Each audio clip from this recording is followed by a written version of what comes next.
What's up, guys? It's me, the ALE Prince, here to give you a review of a show as well as some thoughts on Raw, which I didn't completely see.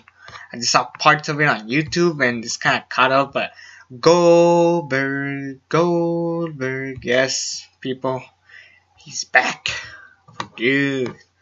And I want to talk about that last, but something that really caught my attention. I didn't want to watch Raw. I even tweeted, should I either watch Raw or skip to Goldberg? And I ended up choosing to skip Raw and just wait until Goldberg appeared.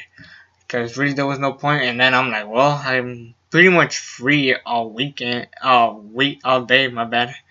And I'm like, what can I do while I'm just waiting for Goldberg? And well, the answer's pretty simple. Go ahead and watch a show that I didn't even know was on, and turned out it was a really damn good show. New Japan Pro Wrestling's King of Pro Wrestling 2016. Maybe my favorite show of the entire year. Top to bottom, this is a 10 out of 10 A+ show. And keep in mind, there was no 5-star classic. You don't need a 5-star match to say that this is a good show. It was just have a good time and just watch moments, matches, and good storytelling with matches, and you're good.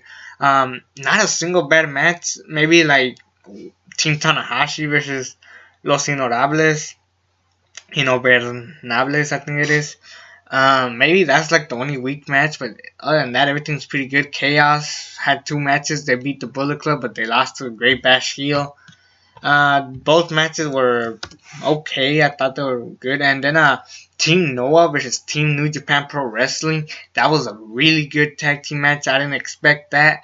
Better than the Cruiserweight match that we got on Monday Night Raw by far. But damn.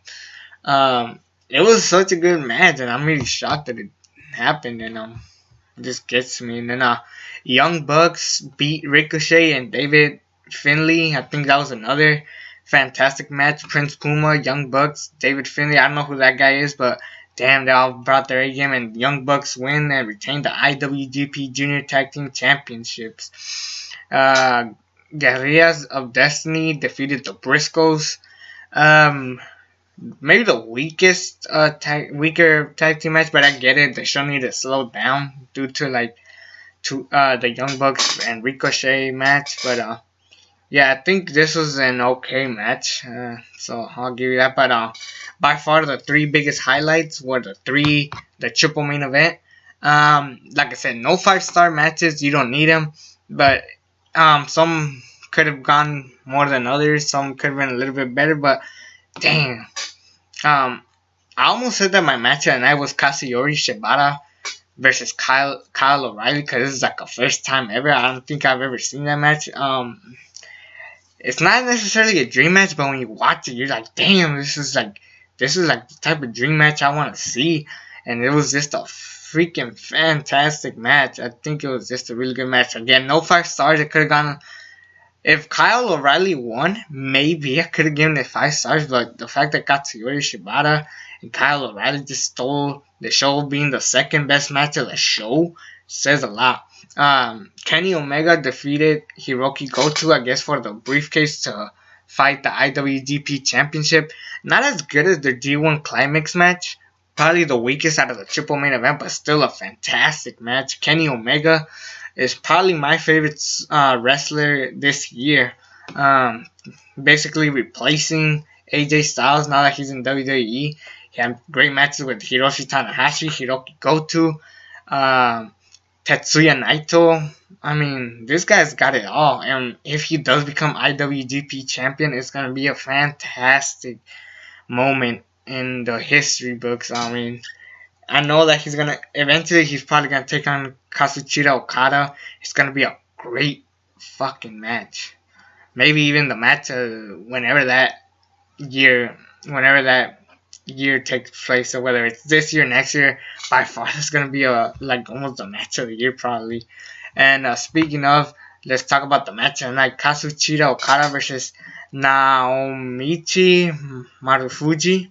And this is why I thought this was the match tonight. Not only because it was the main event, but because this is basically New Japan lost Shinsuke Nakamura and AJ Styles, and they've been busting their asses off trying to find the next Shinsuke Nakamura and the next AJ Styles, and they're trying slowly as well as pushing new talent. This is a guy I've never seen. I don't think he was in New Japan last year, but Naomichi Marufuji, definitely he's impressing me. He's definitely gonna be a pretty solid star. I'm pretty sure he's gonna take on Kazuchika Shibata versus the Never Openweight Championship, if not the IWGP Intercontinental Championship. Wherever this guy goes, I think he's just gonna rock it. I mean, he already had a fantastic match with Kazuchika Okada. Definitely the match tonight, and again, a 10 out of 10, A+ show. You don't need a 5-star match. You just need to have a good ass time.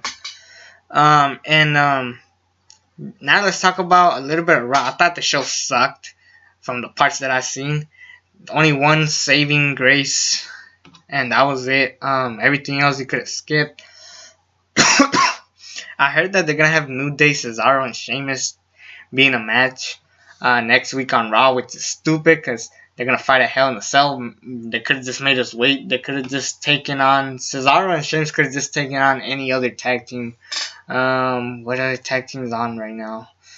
Enzo and Cass are fighting the Club. I guess they could have just taken on the Shining Stars or the Golden Truth. Cause I definitely don't like those teams being in the same picture, and it's just annoying to see that the Shining Stars could have been a really good tag team, and they're fucking them up. Maybe when Carlito comes back, if he does, he'll save that.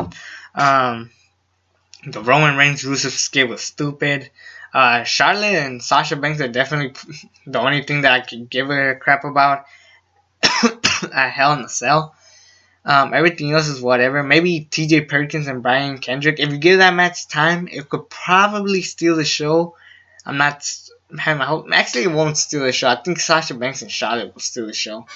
But I'm pretty sure that those two matches I'm excited for the most. Everything else is whatever. But it could be good too. Kevin Owens and Seth Rollins could be whatever. It's definitely gonna be better than Classic Champions, but still, how risky can this match be, especially with 3 Hell in a Cell matches happening at the same time? Also, Survivor Series, the challenge has been accepted. Team SmackDown versus Team Raw, Raw Women versus SmackDown Women, Raw Tag Team versus SmackDown Tag Team. So we're in for some good stuff, I believe. I think it's gonna be a good show. I hope the best for that.